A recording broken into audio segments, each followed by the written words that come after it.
Inside ಸುದ್ದಿಗೆ ಸ್ವಾಗತ. ನಾನು ಹರಿಪ್ರಸಾದ್. ಮೊದಲಿಗೆ ಇನ್ಸೈಡ್ ಸುದ್ದಿಯ ಹೈಲೈಟ್ಸ್ ಅನ್ನು ನಿಮಗೆ ತೋರಿಸ್ತೀನಿ. ಮೊದಲನೇ ಸುದ್ದಿ ಇರುವಂಥದ್ದು ಪಂಚಾಯತ್ ಚುನಾವಣೆಯ ಸಿದ್ಧತೆ ವೇಳೆಯಲ್ಲೂ ಕೂಡ ಚಾಮುಂಡೇಶ್ವರಿ ಸೋಲಿನ ಕಹಿ ನೆನಪು ಸಿದ್ದರಾಮಯ್ಯ ಅವರಿಗೆ ಕಾಡೋದಿಕ್ಕೆ ಶುರುವಾಗಿರುವಂಥದ್ದು. ಸೋಲಿನ ಆಘಾತದಿಂದ ಇನ್ನೂ ಕೂಡ ಸಿದ್ದರಾಮಯ್ಯ ಹೊರ ಬಂದಿಲ್ಲ ಮತ್ತು ಕಾಂಗ್ರೆಸ್ ನಾಯಕರ ವಿರುದ್ಧವೂ ಕೂಡ ಆಕ್ರೋಶ ವ್ಯಕ್ತಪಡಿಸಿರುವುದು ಯಾಕೆ ಅನ್ನುವಂಥ ಸುದ್ದಿಯನ್ನು ತೋರಿಸ್ತೀನಿ.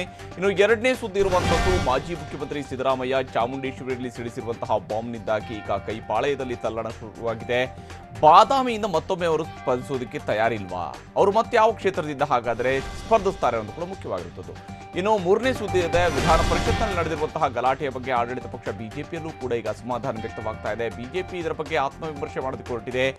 ಸಭಾಪತಿಯವರು ಈ ನಡುವೆ ಕಾರ್ಯದರ್ಶಿಯವರಿಗೆ ನೋಟಿಸ್ ಅನ್ನ ಜಾರಿ ಮಾಡಿದ್ದಾರೆ, ಶೋಕಾಸ್ ನೋಟಿಸ್ ಅನ್ನು ರವಾನಿಸಿದ್ದಾರೆ.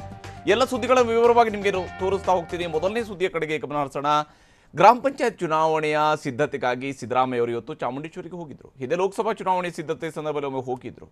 ರಾಹು, ಕೇತು, ಶನಿ ಇವರೆಲ್ಲ ಸೇರಿ ನನ್ನನ್ನು ಸೋಲಿಸಿದ್ರು ಅಂತ ಹಿಂದೆ ಹೇಳ್ತಿದ್ರು. ಆದರೆ ಈಗ ಅವ್ರು ಹೆಸರಿಸ್ತಾ ಇರುವಂಥದ್ದು ಬಿಜೆಪಿ, JDS ಮತ್ತು ಕಾಂಗ್ರೆಸ್ನವರನ್ನು ಕೂಡ ಹೆಸರಿಸ್ತಾ ಇದ್ದಾರೆ. ಹಾಗಾದ್ರೆ ಏನಿದು? ಆ ಸುದ್ದಿಯನ್ನು ತೋರಿಸ್ತೀನಿ ನೋಡಿ.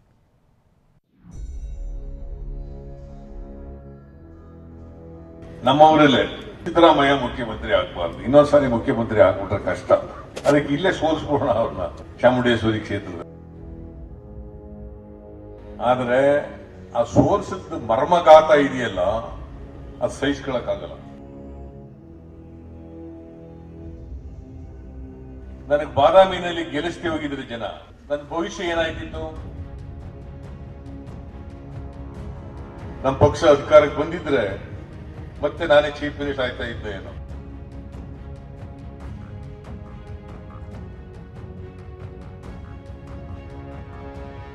ಚಾಮುಂಡೇಶ್ವರಿಯ ಹೀನಾಯ ಸೋಲು. ಸೋತು 2.5 ವರ್ಷವಾದರೂ ಆ ಸೋಲನ್ನ ಅದ್ಯಾಕೋ ಮರೆಯೋಕೆ ಆಗ್ತಿಲ್ಲ. ಅಂದು ಮುಖ್ಯಮಂತ್ರಿಯಾಗಿ ಇದು ನನ್ನ ಕಡೆಯ ಚುನಾವಣೆ, ಚಾಮುಂಡೇಶ್ವರಿ ಕ್ಷೇತ್ರದ ಜನರ ಋಣ ತೀರಿಸಲು ಇದೇ ಕ್ಷೇತ್ರದಿಂದ ಸ್ಪರ್ಧಿಸುತ್ತಿದ್ದೇನೆ ಅಂತೆಲ್ಲ ಹೇಳಿಕೊಂಡಿದ್ದರು ಸಿದ್ದರಾಮಯ್ಯ. ಆದರೆ ಚಾಮುಂಡೇಶ್ವರಿಯ ಜನ GT ದೇವೇಗೌಡರ ವಿರುದ್ಧ ಮುಖ್ಯಮಂತ್ರಿಯಾಗಿದ್ದ ಸಿದ್ದರಾಮಯ್ಯರನ್ನ 36,042 ಮತಗಳ ಅಂತರದಿಂದ ಸೋಲಿಸಿದ್ದರು. ಸೋತ ನಂತರ ಚಾಮುಂಡೇಶ್ವರಿ ಕ್ಷೇತ್ರಕ್ಕೆ ಸಿದ್ದರಾಮಯ್ಯ ಕಾಲಿಟ್ಟಿದ್ದು ಲೋಕಸಭಾ ಚುನಾವಣೆಯಲ್ಲಿ ಒಮ್ಮೆ ಮಾತ್ರ. ಇದಾದ ನಂತರ ಈಗ ಗ್ರಾಮ ಪಂಚಾಯತ್ ಚುನಾವಣೆಗಾಗಿ ಚಾಮುಂಡೇಶ್ವರಿಯಲ್ಲಿ ಇಂದು ಕಾರ್ಯಕರ್ತರ ಸಭೆಯನ್ನ ಸಿದ್ದರಾಮಯ್ಯ ನಡೆಸಿದ್ದರು. ಇದೇ ವೇಳೆ ಚಾಮುಂಡೇಶ್ವರಿ ಕ್ಷೇತ್ರದ ಸೋಲಿನ ನೋವನ್ನ ಹೊರಹಾಕಿದ್ರು. ನನಗೆ ರಾಜಕೀಯವಾಗಿ ಜನ್ಮ ಕೊಟ್ಟ ಕ್ಷೇತ್ರ ನಿಜ, ಆದರೆ ರಾಜಕೀಯವಾಗಿ ನನಗೆ ಹೆಚ್ಚು ಮಾನಸಿಕವಾಗಿ ವೇದನೆಯನ್ನು ಕೊಟ್ಟಂತ ಕ್ಷೇತ್ರವೂ ಕೂಡ ಹೌದು. ನಾನು ಕಳೆದ ಚುನಾವಣೆಯಲ್ಲಿ ಇಷ್ಟೊಂದು ಕೆಟ್ಟದಾಗಿ ಸೋಲ್ತೀನಿ ಅಂತೇಳಿ ಅನ್ಕೊಂಡಿರ್ಲಿಲ್ಲ ನಾನು. ಹಳ್ಳಿ ಕಡೆ ಪ್ರಚಾರಕ್ಕೆ ಹೋದಾಗಲೆಲ್ಲ ಜನರು ಚೆನ್ನಾಗಿಯೇ ಸ್ವಾಗತಿಸ್ತಾ ಇದ್ರು. ಆದರೆ ತಮ್ಮ ಸೋಲಿಗೆ ಕಾಂಗ್ರೆಸ್ನವರೂ ಕಾರಣ ಎಂದು ಸಿದ್ದರಾಮಯ್ಯ ಆರೋಪಿಸಿದ್ರು. ಬಿಜೆಪಿಯವರು, JDSನವರು, ನಮ್ಮ ಪಕ್ಷದವರು ಕಾರಣ.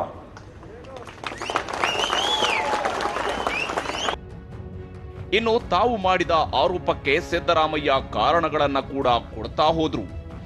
ಯಾವ ರೀತಿಯಲ್ಲಿ ತಮ್ಮನ್ನ ಸೋಲಿಸಲು ಪ್ಲಾನ್ ರೂಪಿಸಲಾಗಿತ್ತು ಎಂದು ವಿವರಿಸಿದ್ರು. JDS ಬಿಜೆಪಿ ಒಳ ಒಪ್ಪಂದ ಮಾಡಿಕೊಂಡಿದ್ದರು ಎಂದು ದೂರಿದ್ರು. ಬಿಜೆಪಿ, JDSನವರು ಒಳ ಒಪ್ಪಂದ ಮಾಡ್ಕೋಬಿಟ್ರು ಚುನಾವಣಾ ಸಂದರ್ಭದಲ್ಲಿ. ಒಳ ಒಪ್ಪಂದ ಮಾಡ್ಕೊಂಡು ನನ್ನ ಮೇಲೆ ಒಬ್ಬ ವೀಕ್ ಕ್ಯಾಂಡಿಡೇಟ್ ಅನ್ನ ಹಾಕ್ಬಿಟ್ರು ಬಿಜೆಪಿಯವರು. Is A most unknown fellow. ಇಷ್ಟಕ್ಕೆ ಸುಮ್ಮನಾಗದ ಸಿದ್ದರಾಮಯ್ಯ, ನಾನು ಮತ್ತೊಮ್ಮೆ ಮುಖ್ಯಮಂತ್ರಿ ಆಗಬಾರದು ಎಂದು ನಮ್ಮವರೇ ಸೇರಿ ಷಡ್ಯಂತ್ರ ಹೆಣೆದ್ರು ಎಂದು ಹೇಳಿದ್ರು. ಸಿದ್ದರಾಮಯ್ಯ ಮುಖ್ಯಮಂತ್ರಿ ಆಗಬಾರ್ದು, ಇದು ಹೊಟ್ಟೆ ಉರಿ. ನಮ್ಮವರಲ್ಲೇ ಸಿದ್ದರಾಮಯ್ಯ ಮುಖ್ಯಮಂತ್ರಿ ಆಗಬಾರ್ದು, ಇನ್ನೊಂದ್ಸಾರಿ ಮುಖ್ಯಮಂತ್ರಿ ಆಗ್ಬಿಟ್ರೆ ಕಷ್ಟ, ಅದಕ್ಕೆ ಇಲ್ಲೇ ಸೋಲಿಸ್ಬೋಣ ಅವ್ರನ್ನ ಚಾಮುಂಡೇಶ್ವರಿ ಕ್ಷೇತ್ರದಲ್ಲಿ. ಇದು ಸ್ಟ್ರಾಟಜಿ. ಈ ಸ್ಟ್ರಾಟಜಿ ಬೇರೆ. ಹೀಗೆ ಸೋಲಿನ ಪರಾಮರ್ಶೆ ಮಾಡುತ್ತಲೇ ನನ್ನನ್ನ ಸೋಲಿಸಿದ್ದಕ್ಕೆ ಕಾರಣ ಏನು ಅನ್ನುವುದನ್ನ ಹೇಳಿ ನೋಡೋಣ ಎಂದು ಜನರನ್ನೇ ಪ್ರಶ್ನಿಸಿದ್ರು. ಏನು ಇಲ್ದೇನೆ ನನ್ನನ್ನ ಚಾಮುಂಡೇಶ್ವರಿ ಕ್ಷೇತ್ರದ ಜನ ಸೋಲಿಸಬೇಕಾಗಿತ್ತ ಹೇಳಿ ನೋಡೋಣ. ಹೇಳಿ, ನೀವೇ ಒಂದ್ಸಾರಿ ಪ್ರಶ್ನೆ ಹಾಕೊಳ್ಳಿ. ಸೋಲ್ಸಕ್ಕೆ ಏನ್ ಕಾರಣಗಳಿದ್ದೋ? 1, 2, 3, 4 ಇದಕ್ಕೋಸ್ಕರ ಸೋಲ್ಸಿದೀವಿ. ನನ್ನ ವಿರುದ್ಧ ನಿಂತಿದ್ದಂತ ಅಭ್ಯರ್ಥಿಗಳಿಗೆ ಪ್ಲಸ್ ಪಾಯಿಂಟ್ಗಳು 1, 2, 3, 4 ಸಿದ್ದರಾಮಯ್ಯನಿಗಿಂತ ಜಾಸ್ತಿ ಪ್ಲಸ್ ಪಾಯಿಂಟ್ಸ್ಗಳಿದಾವೆ? ಹೇಳಿ ನೋಡೋಣ. ಸಿದ್ದರಾಮಯ್ಯ ಹೀಗೆ ಕಾರಣ ಕೇಳುತ್ತಾ ಮುಂದೆ ಜಿಲ್ಲಾ ಪಂಚಾಯತ್ ಚುನಾವಣೆ ಬಂದಾಗ ತಾನೇ ಮುಂದೆ ನಿಂತು ಪ್ರಚಾರ ಮಾಡುವುದಾಗಿ ಘೋಷಿಸಿದ್ರು. ಆಗ ಬೆಂಬಲಿಗನೊಬ್ಬ ನೀವೇ ಮುಂದೆ ಸ್ಪರ್ಧಿಸಬೇಕು ಎಂದಿದ್ದಕ್ಕೆ ಮತ್ತೆ ಬೆನ್ನಿಗೆ ಚೂರಿ ಹಾಕುವುದಿಕ್ಕ ಎಂದು ಪ್ರಶ್ನಿಸಿದ್ರು. ಗ್ರಾಮ ಪಂಚಾಯತಿ ಚುನಾವಣೆ ಗೆದ್ದ ಮೇಲೆ ತಾಲೂಕ್ ಪಂಚಾಯತಿ ಬರ್ತದೆ. ತಾಲೂಕ್ ಪಂಚಾಯತಿನಲ್ಲಿ ನಾನೇ ಬರ್ತೀನಿ ಕ್ಯಾನ್ವಾಸ್ ಮಾಡಕ್ಕೆ, ಜಿಲ್ಲಾ ಪಂಚಾಯತಿ ನಾನೇ ಬರ್ತೀನಿ ಕ್ಯಾನ್ವಾಸ್ ಮಾಡಕ್ಕೆ. ಅದು ಪಕ್ಷದ ಮೇಲೆ ನಡೀತಾರ ಚುನಾವಣೆ ಆದ್ರಿಂದ ಬರ್ತೀನಿ.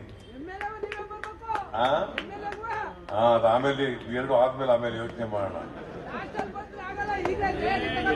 ಹೌದಾ? ಆಯ್ತಾಯ್ತು. ಇನ್ನೊಂದ್ಸಾರಿ ಚೂರಿ ಹಾಕ್ಬಿಟ್ರೆ ಏನೋ ಮಾಡ್ಲಿ ನಾನು. ಸೋಲಿನ ಹೊಡೆತದಿಂದ ಸಿದ್ದರಾಮಯ್ಯ 2.5 ವರ್ಷದ ನಂತರವೂ ಚೇತರಿಸಿಕೊಂಡಿಲ್ಲ ಎನ್ನುವುದು ಅವರ ಮಾತುಗಳಿಂದಲೇ ಸ್ಪಷ್ಟವಾಗಿತ್ತು.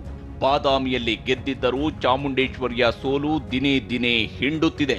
ಆದರೆ ಇದನ್ನೇ ಬಂಡವಾಳ ಮಾಡಿಕೊಂಡು ಮುಂದಿನ ರಾಜಕೀಯ ಹೆಜ್ಜೆ ಇಡುವ ತಂತ್ರಕ್ಕೂ ಸಿದ್ದರಾಮಯ್ಯ ಕೈ ಹಾಕುವುದರಲ್ಲಿ ಅನುಮಾನವಿಲ್ಲ. ದಿಲೀಪ್, TV9 ಮೈಸೂರು.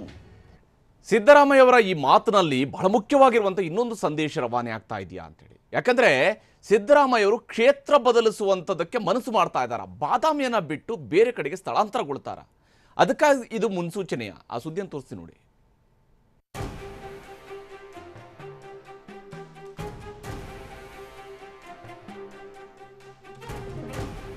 ಮಾಜಿ ಮುಖ್ಯಮಂತ್ರಿ ಸಿದ್ದರಾಮಯ್ಯ ಚಾಮುಂಡೇಶ್ವರಿಯಲ್ಲಿ ಸಿಡಿಸಿರುವ ಬಾಂಬ್ ಈಗ ಕೈಪಾಳಯದಲ್ಲಿ ತಲ್ಲಣ ಸೃಷ್ಟಿಸಿದೆ. ಸಿದ್ದರಾಮಯ್ಯ ಸುಮ್ಮನೆ ಇಂತಹ ಆರೋಪ ಮಾಡಲು ಸಾಧ್ಯವಿಲ್ಲ. ಇದರ ಹಿಂದಿರುವ ಲೆಕ್ಕಾಚಾರ ಕೂಡ ಜೋರಾಗಿದೆ. ಇಂದು ಚಾಮುಂಡೇಶ್ವರಿಯಲ್ಲಿ ಮಾತಾಡುತ್ತಿರುವಾಗಲೇ ಬಾದಾಮಿಯಲ್ಲಿ ಒಂದು ವೇಳೆ ತಾನು ಸೋತಿರುತ್ತಿದ್ದರೆ ತನ್ನ ರಾಜಕೀಯ ಭವಿಷ್ಯ ಮಂಕಾಗಿರುತ್ತಿತ್ತು ಎಂದು ಸಿದ್ದರಾಮಯ್ಯ ಹೇಳಿಕೊಂಡಿದ್ದಾರೆ. ಇದೇ ವೇಳೆ ಮತ್ತೆ ತಾನು ಎಲ್ಲಿಂದ ಸ್ಪರ್ಧಿಸಬೇಕು ಎನ್ನುವುದನ್ನ ಇನ್ನೂ ತೀರ್ಮಾನಿಸಿಲ್ಲ ಎಂದು ಸಿದ್ದರಾಮಯ್ಯ ಮೈಸೂರಿನಲ್ಲಿ ಸ್ಪಷ್ಟಪಡಿಸಿದ್ದಾರೆ. ನಾನು ಯಾರು ಹೇಳೂ ಇಲ್ಲ, ನಾನು ಎಲ್ಲೂ ನಿಂತ್ಕೋತೀನಿ ಅಂತ ಹೇಳಿಲ್ಲ. ಇನ್ನು ಎಲ್ಲಿ ನಿಲ್ಬೇಕು ಅಂತ ಯೋಚನೆ ಮಾಡಿಲ್ಲ. ಇಲ್ಲೇ ಅಡಗಿರುವುದು ಗುಟ್ಟು. ಸಿದ್ದರಾಮಯ್ಯ ಕಳೆದ ಚುನಾವಣೆಯಲ್ಲಿ ಬಾದಾಮಿ ಕ್ಷೇತ್ರದಿಂದ ಗೆದ್ದು ಪ್ರತಿಪಕ್ಷ ನಾಯಕರಾಗಿದ್ದೇನೋ ನಿಜ. ಆದರೆ ಮತ್ತೆ ಬಾದಾಮಿಯಿಂದಲೇ ಸ್ಪರ್ಧಿಸಲು ಸಿದ್ದರಾಮಯ್ಯಗೆ ಒಲವಿಲ್ಲ ಎನ್ನುವುದು ಅವರ ಮಾತಿಂದಲೇ ಗೊತ್ತಾಗುತ್ತಿದೆ.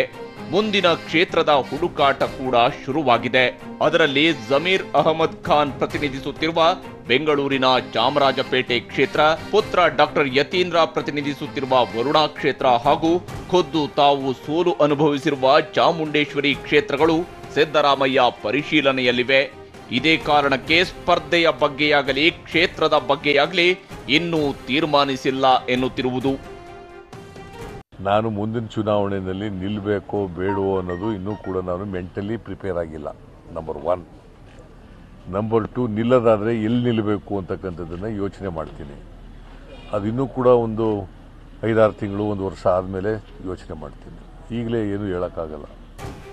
ಇನ್ನೊಂದೆಡೆ ಸಿದ್ದರಾಮಯ್ಯ ಮಾತಿಂದ ಕೆಪಿಸಿಸಿ ಅಧ್ಯಕ್ಷ ಡಿಕೆ ಶಿವಕುಮಾರ್ ಕೂಡ ಗಲಿಬಿಲಿಗೊಂಡಿದ್ದಾರೆ. ಅವರೇ ಮತ್ತೊಮ್ಮೆ ಮುಖ್ಯಮಂತ್ರಿ ಆಗ್ತಾರೆ ಎಂಬ ಬಯಕೆ ನಮಗಂತೂ ಇತ್ತು ಎಂದಿದ್ದಾರೆ. ನಮಗಂತೂ 2ನೇ ಬಾರಿ ಅವ್ರು ಆಗಲಿ ಅಂತಾನೆ ಇದ್ದ.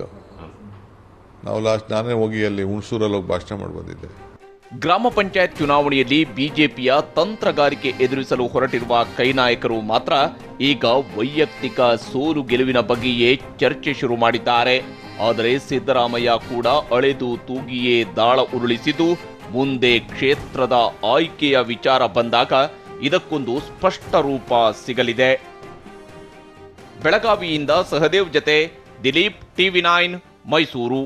ವಿಧಾನ ಪರಿಷತ್ನಲ್ಲಿ ನಡೆದಿರತಕ್ಕಂತಹ ಗಲಾಟೆಯ ಬಗ್ಗೆ ಇಡೀ ಕರ್ನಾಟಕ ನೋಡಿದೆ. ಅಷ್ಟೇ ಅಲ್ಲ, ಭಾರತದಲ್ಲೂ ಕೂಡ ಇದರ ಬಗ್ಗೆ ಬಹಳ ದೊಡ್ಡ ಚರ್ಚೆ ಆಗಿದೆ. ಯಾಕೆಂದರೆ ಕರ್ನಾಟಕದ ಗೌರವದ ಪ್ರತೀಕವಾಗಿರತಕ್ಕಂಥ ವಿಧಾನ ಪರಿಷತ್ನಲ್ಲಿ ಸದಸ್ಯರು ನಡ್ಕೊಂಡಿರುವಂತಹ ರೀತಿ ಅದು ನಿಜಕ್ಕೂ ಕೂಡ ಆ ಸದನಕ್ಕೆ ಒಂದು ಕಪ್ಪು ಚುಕ್ಕೆಯಾಗಿದೆ. ಈಗ ಈ ವಿಚಾರದಲ್ಲಿ ಬಿಜೆಪಿಯ ಸದಸ್ಯರಲ್ಲೂ ಕೂಡ ಬಿಜೆಪಿಯ ಸದಸ್ಯರ ನಡವಳಿಕೆ ಮತ್ತು ಅವತ್ತು ಯಾರು ನಿಮ್ಗೆ ಇದನ್ನೆಲ್ಲ ನಿರ್ದೇಶನ ಕೊಟ್ಟಿದ್ರು ಅನ್ನುವಂಥ ಅಸಮಾಧಾನ ಮತ್ತು ಒಂದಷ್ಟು ಪ್ರಶ್ನೆಗಳು ಬಿಜೆಪಿಯಲ್ಲೂ ಕೂಡ ಇದೆ. ಹಾಗೆಯೇ ವಿಧಾನ ಪರಿಷತ್ನ ಕಾರ್ಯದರ್ಶಿಯವರ ಕಾರ್ಯವೈಖರಿಯ ಬಗ್ಗೆ ಸಭಾಪತಿಯವರು ಅಸಮಾಧಾನವನ್ನು ಹೊಂದಿದ್ದಾರೆ. ಕಾಂಗ್ರೆಸ್ ನಾಯಕರು ಮಾತ್ರ ಯಥಾಪ್ರಕಾರವಾಗಿ ತಮ್ಮ ಶಾಸಕರ ತಮ್ಮ ಸದಸ್ಯರ ದುಂಡಾವರ್ತನೆಯನ್ನು ಸಮರ್ಥಿಸಿಕೊಳ್ತಾ ಸಾಗ್ತಾ ಇದ್ದಾರೆ. ಆ ಸುದ್ದಿಯನ್ನು ತೋರಿಸ್ತೀನಿ ನೋಡಿ.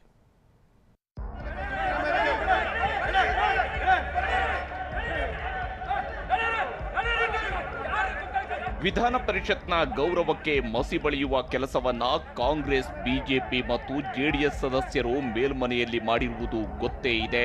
ಪರಿಷತ್ ಸದಸ್ಯರ ಆಟಾಟೋಪ ಕಂಡಿರುವ ಜನ ಇವರೆಂಥ ಜನಪ್ರತಿನಿಧಿಗಳು ಎಂದು ಪ್ರಶ್ನಿಸುತ್ತಿದ್ದಾರೆ. ಇದೇ ವೇಳೆ ವಿಧಾನ ಪರಿಷತ್ನಲ್ಲಿ ನಡೆದಿರುವ ಗಲಾಟೆಯ ಬಗ್ಗೆ ಆಡಳಿತ ಪಕ್ಷ ಬಿಜೆಪಿಯಲ್ಲೇ ಅಸಮಾಧಾನ ಎದ್ದಿದೆ. ಇಷ್ಟಕ್ಕೂ ಪಕ್ಷದ ವೇದಿಕೆಯಲ್ಲಿ ಚರ್ಚಿಸದೆ ಪರಿಷತ್ ಕಲಾಪ ನಡೆಯುವಾಗ ಸಭಾಪತಿ ಪೀಠದಲ್ಲಿ ಉಪಸಭಾಪತಿಯವರನ್ನ ಕೂರಿಸಿದ್ದೇಕೆ ಎಂದು ಪ್ರಶ್ನಿಸಲಾಗಿದೆ.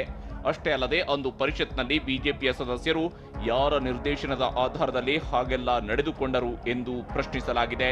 ಆದರೆ ಇದಕ್ಕೆ ಬಿಜೆಪಿಯ ಸದಸ್ಯರು ಪರಿಷತ್ ಕಲಾಪದಲ್ಲಿ ಹಾಜರಾಗುವಂತೆ ತಮಗೆ ವಿಪ್ ಮಾತ್ರ ಜಾರಿಯಾಗಿತ್ತು, ಈ ಕಾರಣದಿಂದ ನಾವು ಪರಿಷತ್ಗೆ ಬಂದಿದ್ದೆವು ಎಂದಷ್ಟೇ ಉತ್ತರಿಸುತ್ತಿದ್ದಾರೆ. ಡಿಸೆಂಬರ್ 15ರಂದು ಡಿಸಿಎಂ ಒಬ್ಬರ ಮನೆಯಲ್ಲಿ ನಡೆದಿದ್ದ ಸಭೆಯಲ್ಲೂ ಈ ವಿಚಾರ ಪ್ರಸ್ತಾಪವಾಗಿದೆ. ಅಲ್ಲದೆ ಬಿಜೆಪಿಯ ರಾಜ್ಯ ಉಸ್ತುವಾರಿ ಅರುಣ್ ಸಿಂಗ್ಗೂ ವಿಧಾನ ಪರಿಷತ್ನ ಗಲಾಟೆಯ ಬಗ್ಗೆ ದೂರು ನೀಡಲು ನಿರ್ಧರಿಸಲಾಗಿದೆ ಎಂದು ಕಮಲಪಾಳ್ಯದ ಮೂಲಗಳು ಖಚಿತಪಡಿಸಿವೆ.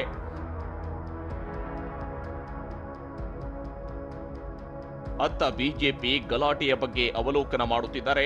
ಇತ್ತ ಸಭಾಪತಿ ಪ್ರತಾಪ್ ಚಂದ್ರ ಶೆಟ್ಟಿ ವಿಧಾನ ಪರಿಷತ್ನಲ್ಲಿ ನಡೆದ ಗಲಾಟೆಯ ವೇಳೆ ವಿಧಾನ ಪರಿಷತ್ನ ಕಾರ್ಯದರ್ಶಿ ನಡೆದುಕೊಂಡ ರೀತಿಯ ಬಗ್ಗೆ ವಿವರಣೆ ಕೇಳಿ ಶೋಕಾಸ್ ನೋಟಿಸ್ ಜಾರಿಗೊಳಿಸಿದ್ದಾರೆ. 48 ಗಂಟೆಯೊಳಗೆ ಉತ್ತರಿಸಲು ಸೂಚಿಸಿದ್ದಾರೆ. ಹೀಗೆ ಒಂದೆಡೆ ಗಲಾಟೆಯ ಬಗ್ಗೆ ಆತ್ಮವಿಮರ್ಶೆ ಶುರುವಾಗಿದೆ. ಇನ್ನೊಂದೆಡೆ ಕಾಂಗ್ರೆಸ್ ಮಾತ್ರ ತಮ್ಮ ಸದಸ್ಯರ ದುಂಡಾವರ್ತನೆಯನ್ನ ಸಮರ್ಥಿಸುತ್ತಲೇ ಸಾಗಿರುವುದು ನಿಜಕ್ಕೂ ವಿಪರ್ಯಾಸ. ಕಿರಣ್ ಹನಿಯಡ್ಕ, TV9 ಬೆಂಗಳೂರು. ಇದು ಇವತ್ತಿನ ಇನ್ಸೈಡ್ ಸುದ್ದಿ. ನಿರಂತರ ಸುದ್ದಿಗಾಗಿ ನೋಡ್ತಾ ಇರಿ TV9.